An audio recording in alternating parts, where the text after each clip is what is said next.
स्वागत दोस्तों आपका चैनल बड़ी खबर के साथ सामने मोदी चैनल के सबसे पहले सबसे बड़ी न्यूज़ को बताएंगे। दोस्तों तमिलनाडु के मुख्यमंत्री थालापति विजय ने दिल्ली के जंतर मंतर पर चल रहे प्रदर्शन को लेकर दिए हैं बड़े संकेत। दोस्तों क्या थालापति आने वाले हैं दिल्ली और क्या होने वाला है जोरदार तरीके का संघर्ष, दोस्तों बताएंगे डिटेल में पूरी अपडेट। क्या राहुल गांधी के साथ में मंच साझा करते हुए नजर आएंगे। दोस्तों थालापति विजय का जंतर मंतर को लेकर बड़ा बयान सामने आया। इसी के साथ में अखिलेश यादव की एक तस्वीर सोशल मीडिया पर जमकर साझा की जा रही है। दोस्तों बताएंगे किस तरीके की तस्वीरें हैं और इन तस्वीरों से क्या कुछ निकलकर सामने आ रहा है, इस पर किस तरीके की प्रतिक्रिया सामने आ रही है। वहीं पर कांग्रेस जनता पार्टी के कारण एक दो नहीं बल्कि 16 मेट्रो बंद कर दिया दिल्ली के अंदर बीजेपी ने। दोस्तों इसके बावजूद लोगों का आना लगातार अनशन में जारी है। एक एक करके चलेंगे आज की सारी बड़ी खबरों की। लेकिन उससे पहले अगर आप भी मानते हैं कि जंतर मंतर पर जिस दिन राहुल गांधी और थालापति विजय एक साथ दिख गए उस दिन पूरी दिल्ली का सिस्टम हैंग हो जाएगा, तो इस वीडियो को लाइक करके लाल बटन दबाकर चैनल को सब्सक्राइब करके बेल आइकन दबाकर कमेंट बॉक्स अपनी राय जरूर लिख बताएगा। ज्यादा से ज्यादा वीडियो को शेयर कीजिएगा। चलते हैं सबसे पहले सबसे बड़ी ब्रेकिंग न्यूज अपडेट की तरफ, जहां पर तमिलनाडु के मुख्यमंत्री विजय ने नीट पेपर को लेकर चल रहे जोरदार तरीके के आंदोलन यानी नीट के पेपर लीक के मामले को लेकर चल रहे विरोध प्रदर्शन को लेकर दिल्ली के प्रदर्शन का समर्थन किया है। दोस्तों उन्होंने दिल्ली में राहुल गांधी और अन्य नेताओं को हिरासत में लिए जाने को डेमोक्रेसी के खिलाफ यानी लोकतंत्र विरोधी बताया है। टीवीके के संसद परिसर में जारी विपक्ष के विरोध प्रदर्शन को अपना पूरा समर्थन दिया गया है। तमिलनाडु के मुख्यमंत्री विजय ने कहा कि नीट पेपर लीक के मामले को लेकर लोगों को न्याय तो मिलना ही चाहिए, लेकिन हम तो चाहते हैं कि जो नीट का पूरा सिस्टम है उसी को समाप्त कर देना चाहिए। थालापति विजय ने कहा कि हम वोट की राजनीति के लिए झूठा भरोसा नहीं देंगे। नीट को समाप्त करने के लिए और शिक्षा को संविधान की राज्य सूची में शामिल करने की मांग की गई है। यानी संविधान का जो सूची होता है 3 अलग अलग तरीके की सूची, राज्य, केंद्र और समवर्ती सूची, तो ऐसे में अभी की स्थिति में कंकरेंट लिस्ट के अंदर शिक्षा है यानी समवर्ती लिस्ट के अंदर है। यानी केंद्र सरकार भी शिक्षा को लेकर कानून बना सकता है और राज्य सरकार भी, लेकिन केंद्र सरकार ने अगर कोई कानून बना दिया तो वो राज्य सरकार के ऊपर हो जाता है। ऐसे में मांग की जा रही है कि ये शिक्षा कंकरेंट लिस्ट में नहीं होना चाहिए यानी समवर्ती सूची के अंदर नहीं होना चाहिए, बल्कि राज्य को जिम्मेदारी इसकी मिलनी चाहिए। यानी कहने का मतलब किसी राज्य के अंदर शिक्षा व्यवस्था किस तरीके की होगी ये फैसला अकेले राज्य सरकार को करना चाहिए, केंद्र सरकार की इसमें कोई दखल नहीं होनी चाहिए। लेकिन जो नीट का पेपर होता है और नीट के पेपर के थ्रू जो एग्जाम के थ्रू एडमिशन होता है दोस्तों, ये कहीं ना कहीं केंद्र सरकार के द्वारा कराए जाते हैं, जिसे लेकर जो तमिलनाडु बोर्ड है या अन्य बोर्ड के लोग हैं वो नाराजगी जताते हैं। अगर आप भी मानते हैं कि अब कहीं ना कहीं समय आ चुका है जब देश के अलग अलग इलाकों को अपने मेडिकल क्षेत्र में काम करना चाहिए यानी राज्य सरकार की जिम्मेदारी होनी चाहिए, और थालापति विजय इसी की मांग करते हुए कह रहे हैं कि हम तो चाहते हैं कि नीट का पूरा सिस्टम खत्म होना चाहिए और राज्य सरकार को जिम्मेदारी मिले। हम अपने हिसाब से अपने बच्चों को पढ़ाएंगे, मेडिकल कॉलेज में एडमिशन करवाएंगे और तमिलनाडु बोर्ड के हिसाब से सब कुछ चलेगा। ऐसे में दोस्तों ये शुरू से मांग है और थालापति विजय ने जिस तरीके से विपक्ष को अपना समर्थन किया है उनसे उम्मीद जताई जा रही है कि वो जल्द ही जंतर मंतर पर या तो दिखाई देंगे या नेता प्रतिपक्ष राहुल गांधी के साथ संसद भवन में दिखाई देंगे। दोस्तों थालापति विजय के आने के बाद आंदोलन को और ज्यादा हवा मिलने वाली है। आप लोग अपनी राय जरूर लिखकर बताएगा। ज्यादा से ज्यादा वीडियो को शेयर कीजिएगा। चलते हैं एक और बड़ी खबर की तरफ, जहां पर दोस्तों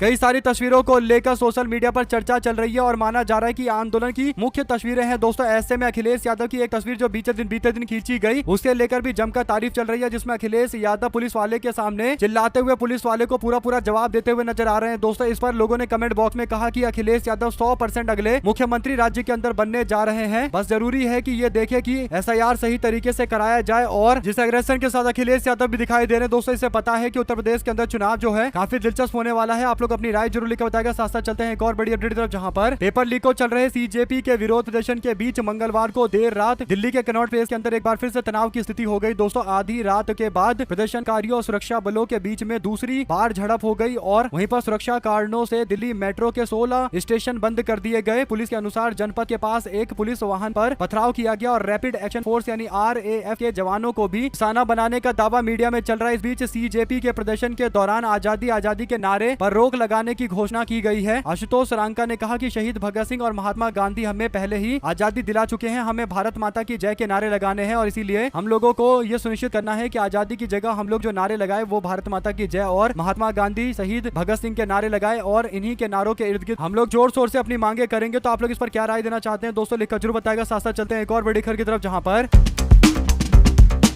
नीट UG 2026 पेपर लीक और छात्रों के आंदोलन से जुड़े मुद्दे को लेकर विपक्ष ने बुधवार यानी आज संसद परिसर के अंदर काले कपड़े पहनकर जोरदार प्रदर्शन किया और कांग्रेस समेत कई विपक्षी दलों के सांसदों ने राहुल गांधी और अन्य नेताओं के खिलाफ पुलिस कार्रवाई की निंदा करते हुए सरकार पर लोकतंत्र को कमजोर करने और छात्रों की आवाज को दबाने का आरोप लगाया। कांग्रेस पार्टी के अध्यक्ष मल्लिकार्जुन खड़गे ने कहा कि ये लोकतांत्रिक सरकार नहीं बल्कि तानाशाही तरीके से चलने वाली सरकार है। उन्होंने आरोप लगाया कि सरकार विपक्षी नेताओं और छात्रों को डराने की कोशिश कर रही है और खड़गे ने कहा कि राहुल गांधी और प्रियंका गांधी जैसे नेताओं के साथ ये जो व्यवहार किया गया है ये बिल्कुल भी स्वीकार्य व्यवहार नहीं है। भाजपा सरकार की घबराहट को दिखाता है। कांग्रेस के सांसद प्रियंका गांधी ने कहा कि कांग्रेस छात्रों के साथ खड़ी है, उनकी आवाज उठा रही है। उन्होंने कहा कि छात्र केवल निष्पक्ष व्यवस्था है,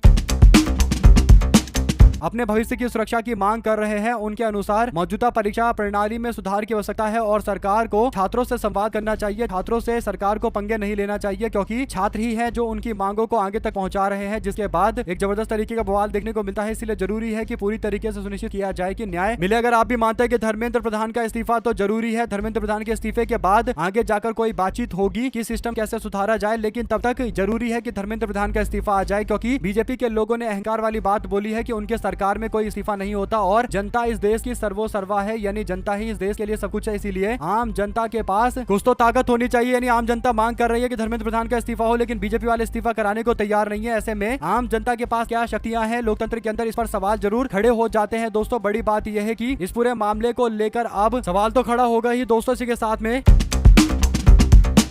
हरियाणा सरकार ने अपनी सरकारी नौकरियों में पूर्व अग्निवीरों के लिए 20% आरक्षण लागू करने का खाका तैयार किया है। दोस्तों सरकार ने संशोधित आदेश पर पहली बार ये स्पष्ट किया है कि आरक्षण विभिन्न आरक्षित और अनारक्षित वर्ग के लिए अनुपात में बांटा जाएगा और भर्ती प्रक्रिया में किस रोस्टर के आधार पर लागू होगा, इसे जारी किया गया है। दोस्तों इसी के साथ में मानव संसाधन विभाग ने स्पष्ट किया है कि पूर्व अग्निवीरों को सीधी भर्ती में मिलने वाले 20% आरक्षण पहले की तरह ही जारी रहेगा। हालांकि अब उसके क्रियान्वयन पर विस्तृत ढांचा निर्धारित कर दिया गया है। सरकार ने 20 अगस्त 2025 को जारी अपने पहले निर्देश के क्लॉज 4 में संशोधन करते हुए नया प्रावधान लागू किया है, ताकि सभी विभाग एक सामान्य व्यवस्था के तहत भर्ती कर सके। 3 विभागों की भर्ती में होगा नियम लागू, यानी जो नियम लागू होगा वो पर्यावरण, वन एवं वन्य जीव विभाग, फॉरेस्ट गार्ड और कारागार विभाग के वार्डर तथा खान एवं भू विज्ञान विभाग के माइनिंग्स गार्ड में शामिल होंगे। इन पदों पर पूर्व अग्निवीरों के लिए आरक्षित 20% आरक्षण कोटा अब नए सिरे से फॉर्मूले के अनुसार लागू किया जाएगा। साथ ही साथ दोस्तों नीट विवाद पर संसद में जोरदार तरीके का हंगामा हुआ। लोकसभा में दिन भर कार्यक्रम नहीं हो पाया दोस्तों, और कल्याण बनर्जी विशेष सत्र के लिए पूरे सस्पेंड कर दिए गए हैं। जो बड़ी अपडेट है वो ये कि प्रश्न पत्र लीक के मामले को लेकर, छात्रों की बर्बरता को लेकर, धर्मेंद्र प्रधान के इस्तीफे की मांग को लेकर सारे विपक्ष के पार्टियां एकजुट है और विरोध कर रही है। दोस्तों तृणमूल कांग्रेस के सांसद कल्याण बनर्जी ने संसद में कुछ महिला सदस्यों से अभद्रता और दुर्व्यवहार करने की बात कही, यानी इस तरीके की बातें संसद में चल रही है और दावा किया गया कि इस बात पर उनको सस्पेंड किया गया है। 2 बार स्थगन के बाद दोपहर 2 बजे बैठक शुरू हुई, लेकिन पीठासीन सभापति कृष्ण प्रसाद तिनटी ने हंगामा करके विपक्षी सदस्यों से कार्रवाई चलने देने की अपील की। दोस्तों आपको बता दें कि सांसद कल्याण बनर्जी कुछ महिला सांसदों के खिलाफ असंसदीय टिप्पणी कर रहे थे, जिसकी लिखित शिकायत ओम बिरला को प्राप्त हुई है। इसके बाद संसदीय कार्य मंत्री अर्जुन राम मेघवाल ने सदन में प्रस्ताव रखा कि तृणमूल कांग्रेस के सांसद कल्याण बनर्जी जिन्होंने महिलाओं को लेकर अभद्र दुर्व्यवहार किया है उनको शेष अवधि के लिए निलंबित कर दिया जाए। सदन ने इस प्रस्ताव को ध्वनि मत से पास कर दिया और इसके बाद आगे बढ़ा दिया गया। दोस्तों कहने का मतलब कल्याण बनर्जी को पूरे सत्र से सस्पेंड कर दिया गया है। आप लोग इस पर अपनी राय जरूर लिखकर बताएगा। साथ साथ चलते हैं एक और बड़ी खबर की तरफ, जहां पर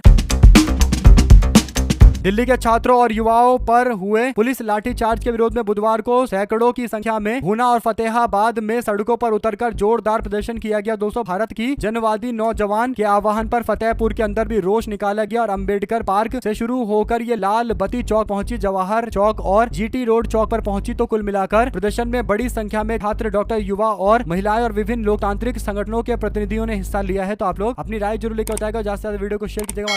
दोस्तों का बहुत बहुत धन्यवाद। देख रहे थे आपका चैनल जय हिंद जवाहर। ज्यादा से ज्यादा वीडियो शेयर कीजिए।